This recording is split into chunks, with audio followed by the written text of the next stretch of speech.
es para Él. El nombre sobre todo nombre, el único digno de toda gloria, honra, majestad e imperio. Y vamos a la Escritura directamente, un texto muy conocido, de los favoritos de mi corazón. Jeremías 29:11. Jeremías capítulo 29, versículo 11. Y vamos a contextualizar históricamente esta palabra tan hermosa que estás a punto de leer y que conocemos.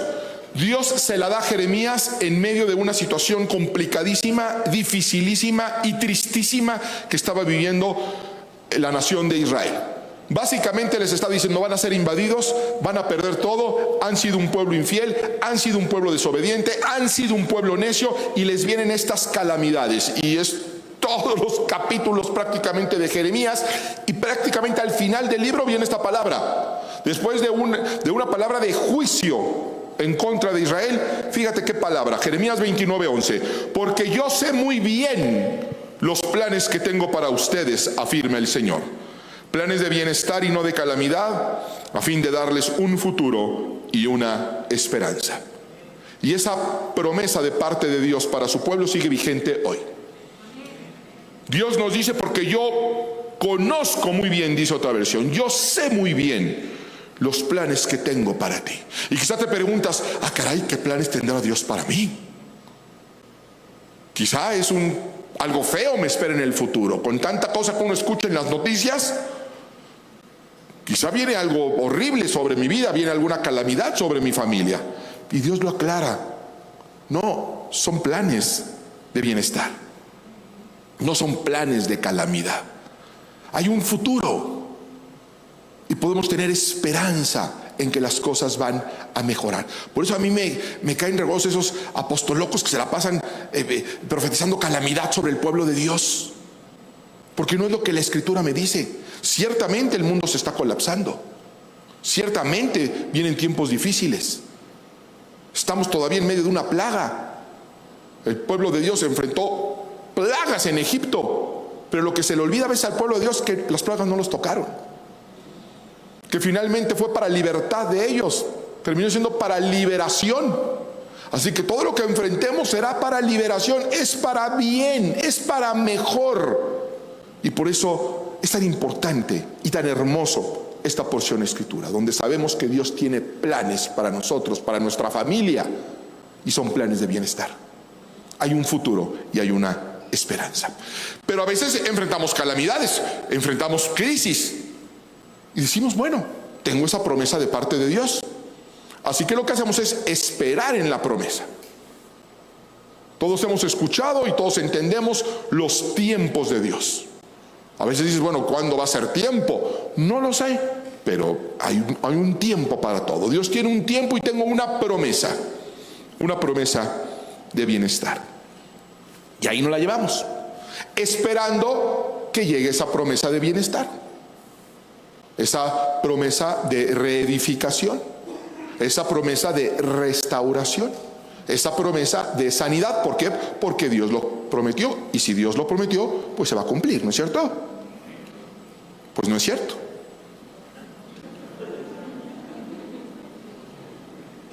Usted puede estar esperando una promesa de Dios. ¿Quiénes de aquí estamos esperando promesas de parte de Dios? Allá están esperando promesas de quién, si no son de Dios. Yo creo que todos estamos esperando promesas de Dios. Yo quiero que hoy contemple una posibilidad que va a sonar un poco perturbadora, y lo es. Yo quiero que usted contemple hoy la posibilidad que Dios le prometa algo que nunca se va a cumplir en su vida. Yo sé que usted está creyendo que estoy diciendo una herejía. Déjeme terminar. Usted debe de contemplar la posibilidad que Dios le prometa algo y que nunca se cumpla. Y se lo voy a mostrar con la Escritura. Acompáñame a Éxodo capítulo 3, a partir del verso 7. Para todos los que estamos esperando promesas de parte de Dios y que estás esperando que se cumplan, pues puede ser que te quedes esperando. Éxodo capítulo 3, verso 7 en adelante. Dijo luego Jehová: bien he visto la aflicción de mi pueblo que está en Egipto, y he oído su clamor a causa de sus exactores.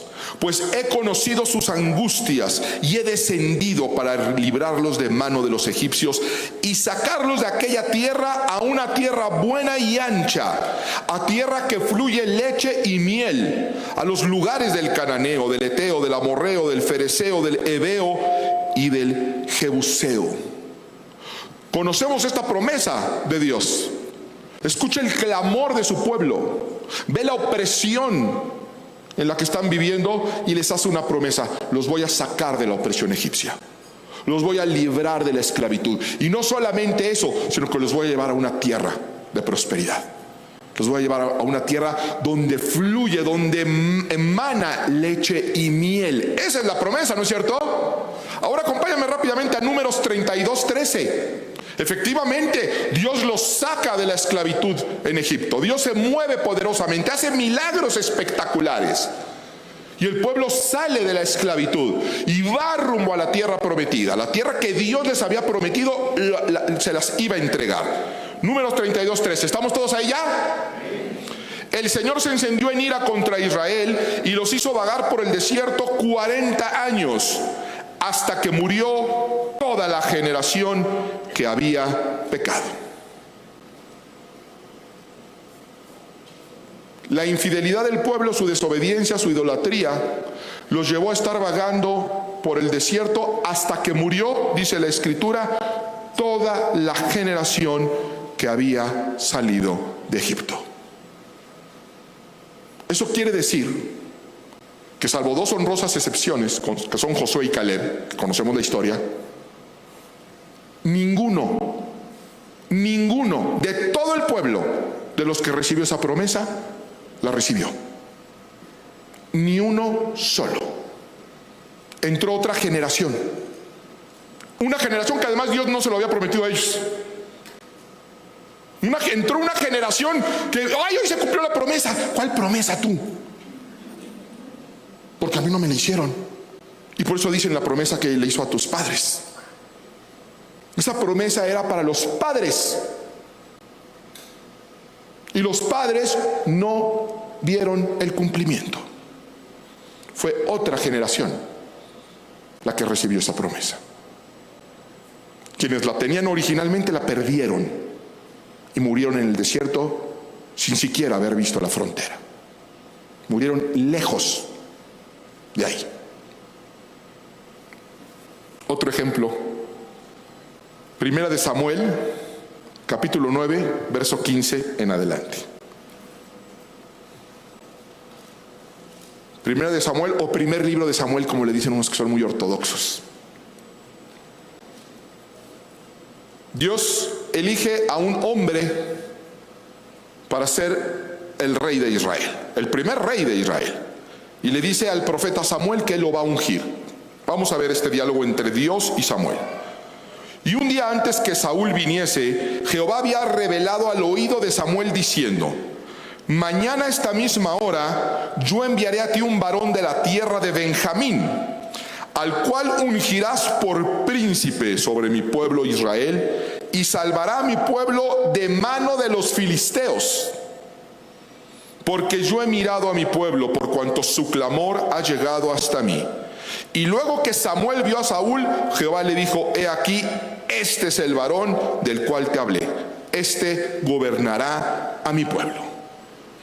Samuel lo ve y Dios le dice: ¿te acuerdas el hombre que te hablé para que sea rey? Es él. Y hay una promesa: este hombre no solamente va a reinar, sino que va a librar a Israel de sus enemigos filisteos. Esa era la promesa, ¿no es cierto?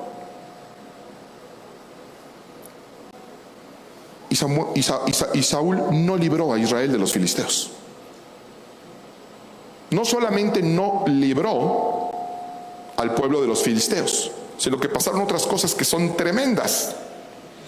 Vamos al futuro, donde la infidelidad, la terquedad, la idolatría, la desobediencia de Saúl llegan a un extremo, y ahora Dios manda a ese mismo profeta que le había dado por revelación que ese hombre iba a liberar a la nación, cosa que nunca sucedió, a decirle lo siguiente. Primero de Samuel capítulo 13 ahora, verso 13 en adelante.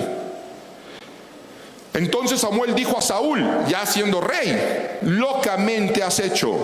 No guardaste el mandamiento de Jehová tu Dios que él te había ordenado. Pues ahora Jehová hubiera confirmado tu reino sobre Israel para siempre. Mas ahora tu reino no será duradero.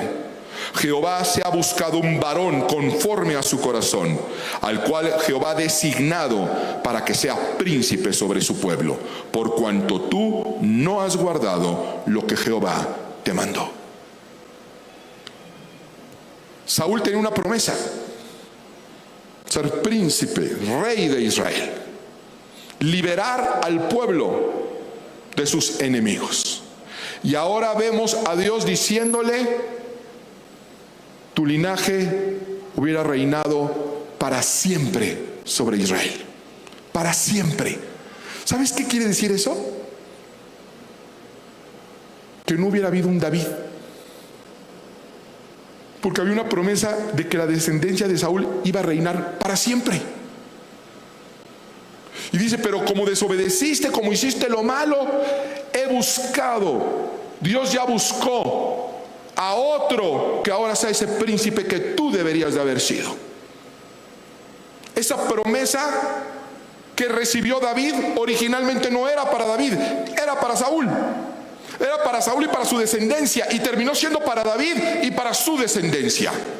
Y esto es tremendo además, y tiene implicaciones hasta teológicas brutales, porque quiere decir que el Mesías entonces hubiera venido de la tribu de Benjamín y no de la tribu de Judá.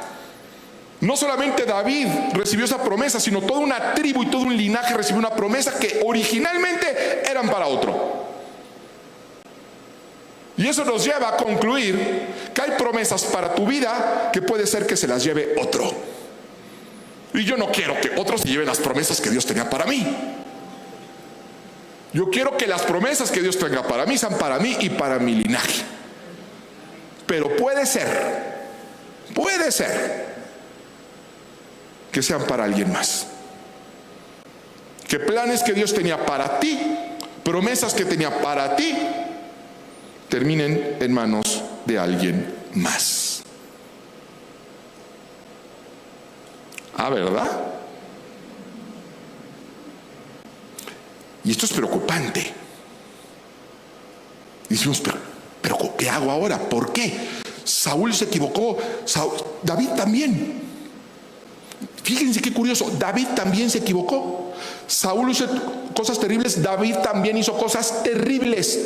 Pero por alguna razón Saúl perdió la promesa y David no, a pesar de que ninguno de los dos era perfecto. ¿Qué hizo que Saúl perdiera la promesa? ¿Qué hizo que la generación del desierto perdiera la promesa y que otras generaciones y que otros hombres que también se han equivocado y que también han pecado no la pierdan? Porque debe haber una diferencia. Josué también se equivocó. Moisés se equivoca y no entra a la tierra prometida. El pueblo se queda en el desierto, pero Josué se equivoca y sí entró a la tierra prometida y recibió, dice la Escritura, todas las promesas que Dios le había hecho. Josué muere diciendo: yo he visto todo lo que Dios me prometió, se cumplió al pie de la letra. ¿Es que Josué no se equivocó? Sí se equivocó, pero por alguna razón no perdió las promesas de Dios. Veamos el ejemplo de Jesús con sus apóstoles. A todos les dijo: y me seréis testigos. Esa promesa era para todos. A todos dijo: los voy a formar en la palabra, serán pescadores de hombre. Irán a predicar en Judea, Jerusalén, Samaria y hasta lo último de la tierra. Esa promesa fue para todos y no todos la recibieron. Judas no la recibió. Y puedes decir: pero es que Judas traicionó a Jesús. Pedro también traicionó a Jesús. Pedro también traicionó a Jesús. Pero hay algo, hay un ingrediente que hace que a pesar de los errores, las promesas aún puedan ser recibidas. No tiene que ver con que Dios cambie de opinión. No tiene que ver con que Dios se levante de mal humor. Tiene que ver con un ingrediente fundamental, y es la humildad. Saúl y David se parecieron en muchos aspectos. En todo lo negativo se pueden parecer. Incluso te podría decir que David cometió pecados más graves que los de Saúl. Pero David tenía algo que Saúl no: humildad. Era un corazón humilde. Un hombre tan humilde que, aún siendo ungido por Dios, sabiendo las promesas que Dios tenía, se comportaba humildemente ante Saúl, que era el rey, aunque Dios ya lo había desechado y David lo sabía. Pero era un hombre humilde, un hombre tan humilde que cuando su hijo se levantó en su contra y lo humilla públicamente acostándose con sus concubinas, antes de enfrentarse a él, David se va. Se va. Y fíjense lo que va a escribir. Salmo 138, 6. Y por eso, cuando preguntamos, bueno, pero ¿por qué Dios se refiere a David como un hombre con un corazón conforme al de él? ¿A qué se está refiriendo si David hizo cosas terribles? Bueno, pues hoy lo vamos a confirmar. Salmo 138, verso 6. Tú, Señor, estás en las alturas, pero te dignas atender a los humildes. En cambio, te mantienes alejado de los orgullosos. David entendía que Dios es propicio para los humildes, pero que Dios se aleja, se aparta y le da la espalda a los orgullosos. Salmo 25, 9. El Señor muestra su camino a los humildes y los encamina en la justicia, los encamina en lo correcto, los encamina hacia el Canaán espiritual, los encamina hacia la prosperidad. Esa es la voluntad de Dios, es la promesa de Dios, pero el ingrediente es la humildad. Dios va a encaminar a los humildes porque los humildes van a tomar una dirección que el soberbio no toma. Y Dios ya trazó ese camino. Ese camino es el camino que van a tomar los humildes. Los orgullosos van a tomar el camino en sentido contrario. Proverbios 11:2. Con la soberbia llega también la deshonra, pero la sabiduría acompaña a los humildes. Con la soberbia llega también la deshonra, pero la sabiduría acompaña a los humildes. ¿Y sabe por qué nos cuesta tanto trabajo de arreglar los problemas, encontrar una salida? Porque nos falta sabiduría. Y la sabiduría está destinada para los humildes. Los soberbios están condenados a caer en los mismos pozos una y otra vez, hasta que no cambien su manera de ser. Proverbios 22:4, y estamos leyendo los libros sapienciales, los libros de sabiduría, Salmos y los Proverbios. Fíjate lo que dice Proverbios 22:4. El Señor recompensa a los que le temen con riquezas, honra y vida. Escucha esto. El Señor recompensa a los que le temen con riqueza, honra y vida. Riquezas, honor y vida. Todos queremos eso, todos anhelamos eso. Riquezas, honra y vida. Y dices, oye, pero eso es una recompensa, es una promesa de Dios. Recompensará a los que le temen. Yo le temo a Dios, yo tengo temor, yo tengo respeto a Dios. Pero termine de leer. El Señor recompensa a los que le temen con riquezas, honra y vida, si son humildes. Y cuando la Biblia dice Dios los va a recompensar si son humildes, podemos inferir, y si no son, nanay, es una palabra griega, nanay. No. Si pones si son humildes, Va a haber recompensa. Nos está diciendo, pero si no son humildes, por mucho que te reúnas, por mucho que creas, por mucho que ores, si no eres humilde, esa recompensa no te va a llegar nunca. Nunca. Nunca vas a ver riqueza, nunca vas a ver honra y nunca vas a ver vida. Qué impresionante. Vamos a otro. Isaías, el gran profeta Isaías, capítulo 66, verso 2. Yo hice todo esto con mis propias manos. Son palabras de Dios. Es Dios hablándole al pueblo por medio de Isaías. Yo hice todo esto con mis propias manos y fue así como llegaron a existir. Dios está remitiendo al Génesis, en cuando tomó el barro e hizo al primer hombre. Dice, yo hice todo con mis propias manos y fue así como llegaron a existir. Yo pongo la mirada en los pobres y humildes de espíritu y en los que tiemblan al escuchar mi palabra. Fíjate qué palabras tan increíbles. Dios está diciendo, yo los hice con mis manos, los formé del barro, y yo pongo mi mirada en el pobre y en el humilde de espíritu. Porque hay gente que cree que la humildad tiene que ver con la cuestión financiera y económica, porque es una otra acepción que tiene esa palabra. Es una persona muy humilde, y pues que es una persona con pocos recursos económicos. No está hablando de eso. Está hablando de una humildad y una pobreza espiritual. Yo conozco gente pobre en lo económico e increíblemente soberbia, y conozco gente muy pudiente e increíblemente humilde, y viceversa.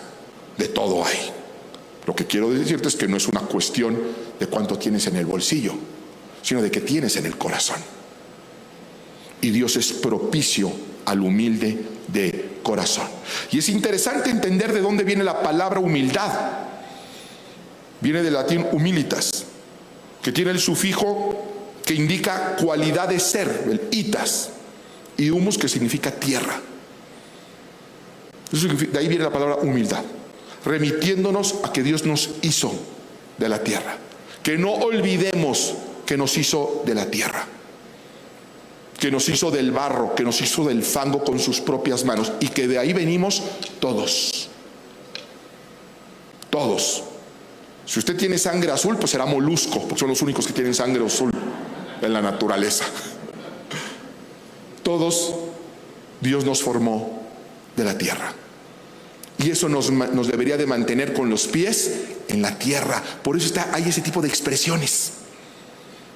Cuando usted pierde piso, cuando usted pierde tierra, empieza a vivir en la soberbia. Y cuando usted empieza a vivir en la soberbia, le está dando la espalda a su Creador. Se está poniendo en una posición que no le corresponde. Y Dios detesta la soberbia. Es algo que Dios no soporta. Lo dice Él mismo en su palabra. Nos cuesta hasta trabajo imaginarnos a Dios no soportando algo. A Dios diciendo, eso yo lo aborrezco. El Dios que es todo amor, el Dios que es amor, dice, hay cosas que yo aborrezco. Y la palabra aborrecer es algo más que odiar. Aborrecer es entre odio y asco. Y Dios dice, a mí me da asco la gente soberbia. Por eso el mundo nos quiere soberbios. Por eso el mundo exalta la soberbia.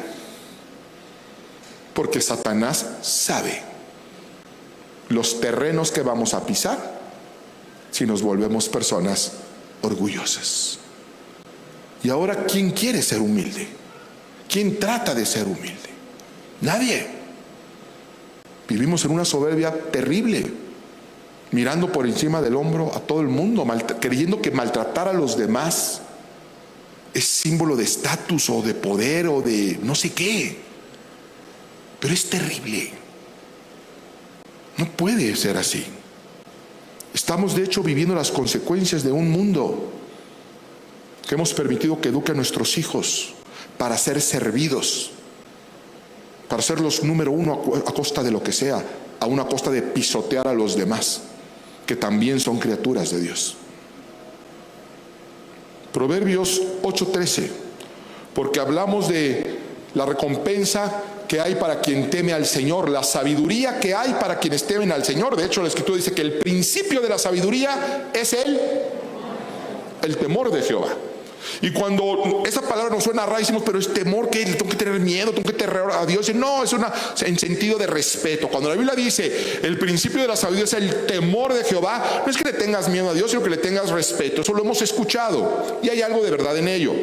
Cuando leemos, es que la recompensa para los humildes, para los que temen a mi nombre, es riqueza, honor y vida. Es que temer es tenerle miedo. No, es respeto. Bueno, hay algo de cierto en eso, pero la misma Biblia nos dice qué quiere decir cuando se habla del temor de Dios. Y fíjate lo que va a decir, Proverbios 8:13. El temor del Señor es aborrecer el mal, el orgullo, la arrogancia, el mal camino y la boca perversa yo aborrezco, dice el Señor. Así que si te has preguntado qué significa el temor de Dios, pues lee Proverbios 8:13. Si usted tiene temor de Dios, aborrece el mal, el orgullo, la arrogancia, el mal camino y la boca perversa, porque usted sabe que esas son cosas que Dios aborrece. Y yo sí tengo temor de meterme en un camino que Dios aborrece. ¡Qué miedo! ¡Qué miedo! Estar tomando pasos hacia los caminos aborrecibles del Señor. Así que puedes ver que Dios aborrece la arrogancia. ¿Y cómo funciona esto? ¿Alguna vez, cuando fue niño, se subió un sub y baja? Que no pueden estar los dos arriba, ni pueden estar los dos abajo, a menos que uno estuviera abajo y el de arriba se hubiera caído. Era la única manera. Si uno está arriba, el de otro lado está abajo, y si el otro lado sube, el del lado contrario baja. Bueno, pues así funciona la humildad. Mateo 23:12. Porque el que se enaltece será que humillado, y el que se humilla será enaltecido. El sub y baja del universo lo maneja Dios, no lo maneja usted. Dios tiene el control del sub y baja. ¿Y sabes qué dice la Escritura? Que el que se va para arriba, Dios le dice, shh, lástima que no sé chiflar bien para que se oiga así bonito. Shh. Y el que se humilla, dice Dios, lo levanta. ¿Quién desea ser levantado? Todos. ¿Qué debemos hacer? Bajarle 3 rayitas,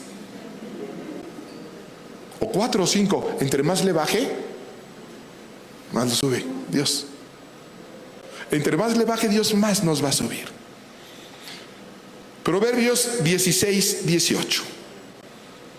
Algo que nos debe de servir para analizar nuestro estatus actual, en el que usted está esperando los tiempos perfectos de Dios. Que no digo que no los haya. Existe el tiempo perfecto de Dios para el cumplimiento, pero también existe esta posibilidad y usted la tiene que contemplar. Y usted sabe lo que hay en su corazón, y usted sabe lo que hace y lo que no hace. Usted y Dios, ¿no es cierto? Así que esto le va a servir para evaluar su estatus actual. Proverbios 16:18. Antes del quebrantamiento es la soberbia, y antes de la caída la altivez de espíritu. La Escritura dice que antes de un quebrantamiento siempre hubo soberbia, y que antes de una caída hubo altivez de espíritu, orgullo. Así que si usted hoy está caído, si hoy está usted en quebrantamiento, debe de contemplarse la posibilidad de que, y no estaré así porque he sido soberbio. No estaré así porque me ha faltado humildad. Todo lo que se me ha derrumbado y todo lo que se ha caído no habrá sido por mi forma de ser. Y si usted ve hacia atrás y ve que sí, lo puede corregir. Lo puede corregir hoy. Si dice, no, no es así, bueno, pues espere las promesas de Dios. Pero si usted se equivoca, se va a morir en el desierto sin ver las promesas de Dios.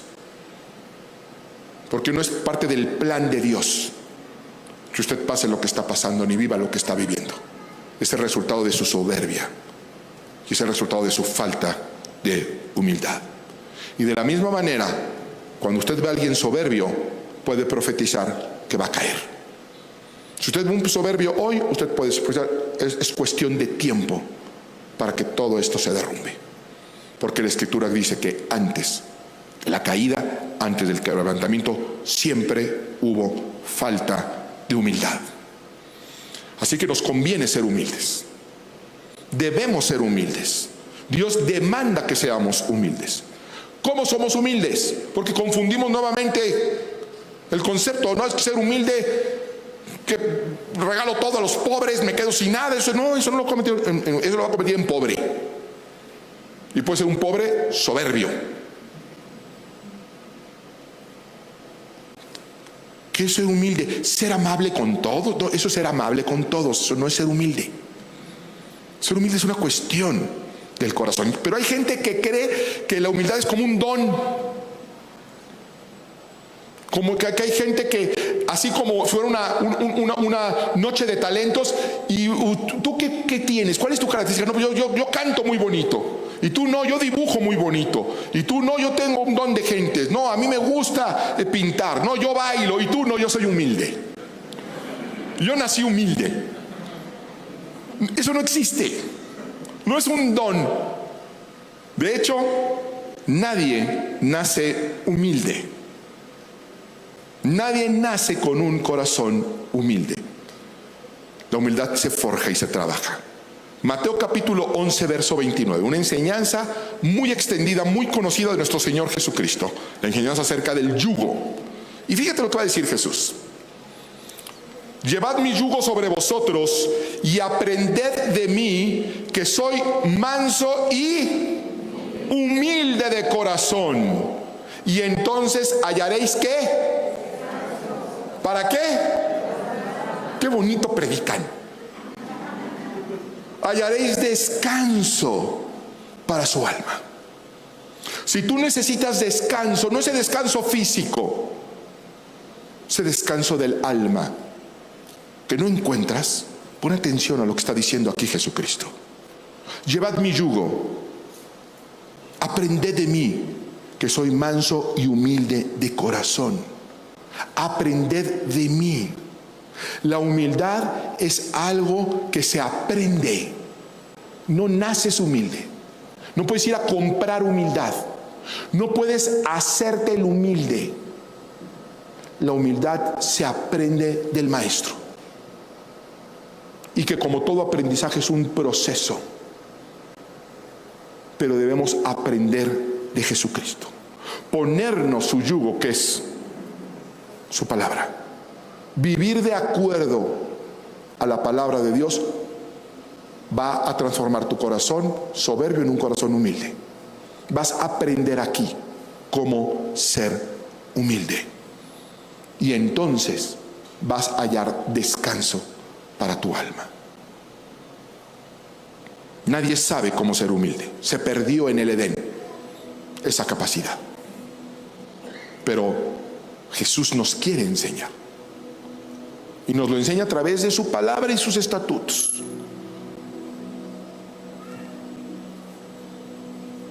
¿Sabes cuál es para mí la mejor escuela de humildad que existe? La familia. ¿Quiere usted de verdad forjarse un corazón humilde? Trate de ser un buen esposo. Trate de ser una buena esposa. Y va a ver que el matrimonio es una escuela de humildad. Por eso para Dios el matrimonio es sagrado y es santo. ¿Quiere usted forjar su corazón humilde? Trate de ser un buen hijo, aun cuando sus padres se equivoquen, aun cuando sabe que sus papás no tienen razón. cuando se les pasa la mano, cuando han sido injustos. ¿Quiere usted ser humilde? Sirva a los demás.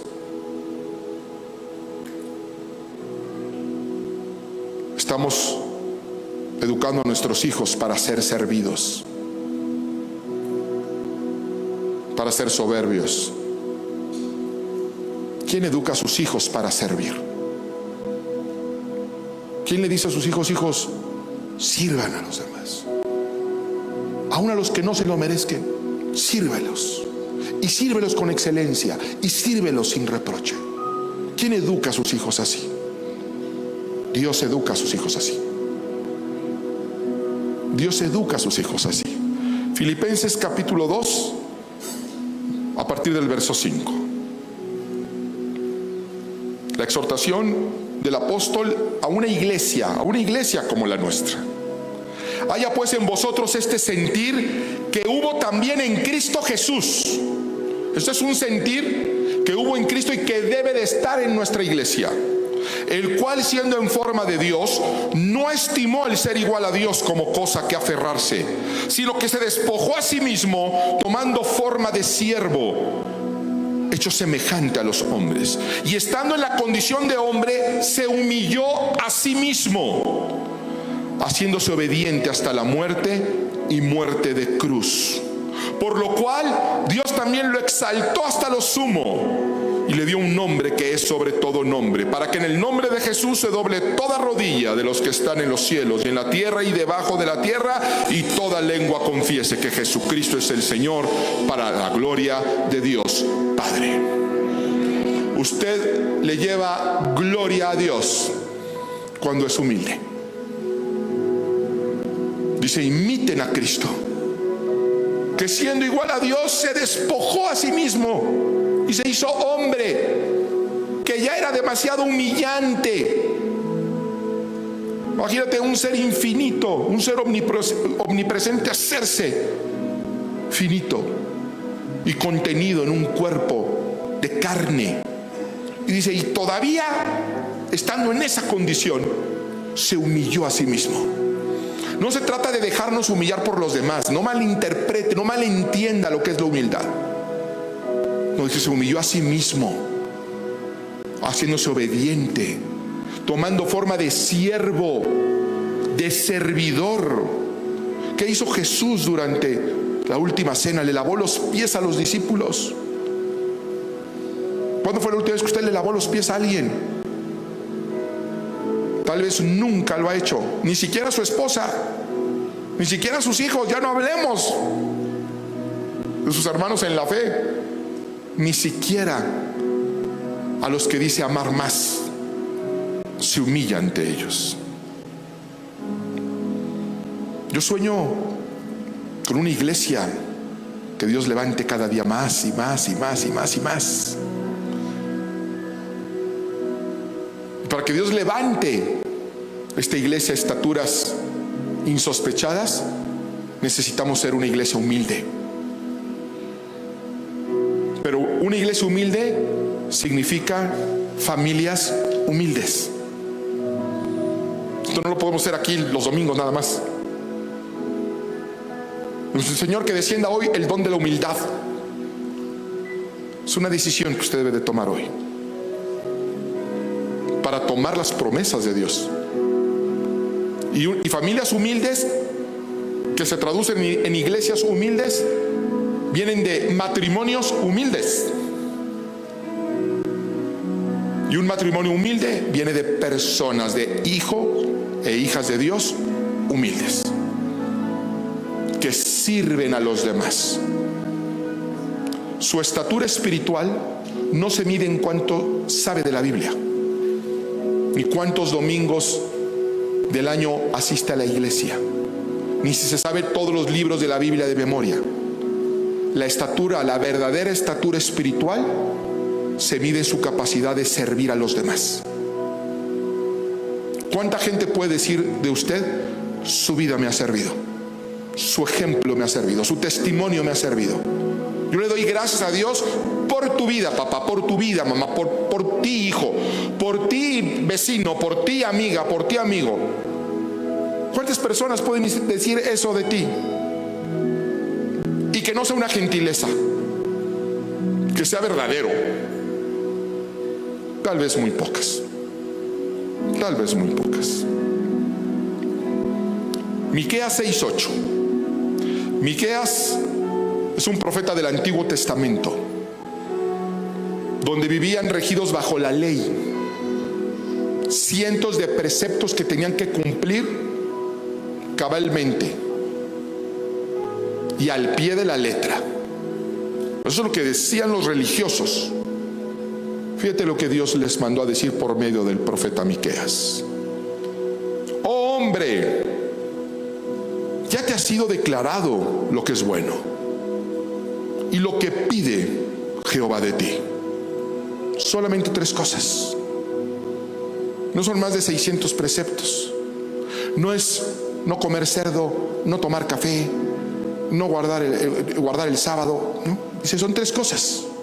3 cosas desde el Antiguo Testamento que Dios pide hacer de ti. Y eso es lo que Dios ha declarado que es bueno. 1, hacer justicia. 2, amar la misericordia. Y 3, caminar humildemente ante Dios. Eso es lo que Dios demanda de nosotros hoy. Eso es lo que Dios demanda de ti hoy. 3 cosas: ser justos, ser misericordiosos y ser humildes. Y si lo hacemos a partir de hoy, esas caídas y esos quebrantamientos que no son parte de un proyecto de Dios, se van. Usted puede empezar mañana una nueva semana, levantado por la ley de Dios, que estipula que aquel que se humilla, Dios lo levanta. En una ocasión David estaba bailando, y como era para Dios, lo hizo de tal forma que su esposa, la hija del rey, la princesa, le pareció que se estaba humillando demasiado y dijo: mira qué bonito rey, si vieras lo ridículo que te veías. Todo el mundo viendo, todo el pueblo viéndote, nosotros somos los reyes, yo soy la hija del rey. Y tú mira nada más haciendo el ridículo ahí, por querer agradar a Dios. Ve nada más cómo te viste, y todo el mundo riéndose de ti. Muchas veces nosotros dejamos de agradar a Dios para que la gente no nos humille. David podría haberle dicho a Mical: pues sí, tienes razón, no lo pensé, sí me vi mal, ¿verdad? Pero ¿sabes qué le dijo David? ¿A ti te pareció que me veía ridículo alabando y danzando a Dios? ¿Te pareció? Sí, muy ridículo. Ay, al pueblo también. Todo el mundo se estaba riendo de ti. Dice: pues mira, no era para ellos. ¿Qué crees? No era para ellos. Me estaba humillando ante mi Dios. Me estaba humillando ante mi Dios que me dio la cabeza de Goliat. Me estaba humillando ante mi Dios que tiró leones y osos cada vez que los enfrenté. Así que, ¿te pareció humillante? Pues vete acostumbrando, porque ahora más me voy a humillar. Y David terminó siendo rey, y esa mujer terminó estéril, porque Dios levanta a los humildes. Y termino con 2 de Crónicas 7:14. También muy conocido, pero quizá poco entendido y menos practicado. Inicia diciendo: si se humillare mi pueblo, si se humillare mi pueblo, si mi pueblo se convierte en un pueblo humilde, si se humillare mi pueblo, sobre el cual mi nombre es invocado, y oraren y buscaren mi rostro, y se convirtieren de sus malos caminos. Fíjate las variables que está poniendo aquí. Está hablando del pueblo de Dios. Nosotros somos ese pueblo. Dice: sobre el cual mi nombre es invocado. Invocamos el nombre de Dios constantemente. Constantemente estamos invocando el nombre de Dios. Dice: y oraren, oramos.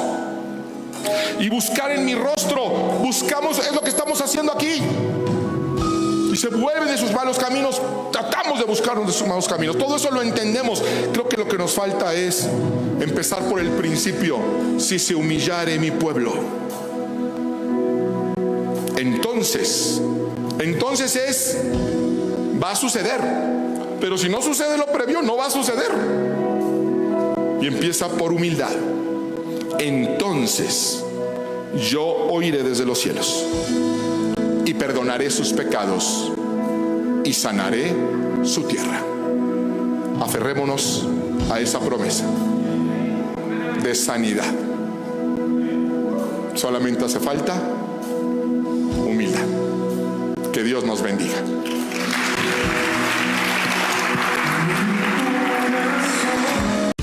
Ministerios Vea con el pastor Mauricio Sánchez Escort. Esperamos que este mensaje sea de bendición para tu vida. Para conocer más, visita nuestro sitio en internet www.iglesiavea.com. Gracias por escucharnos.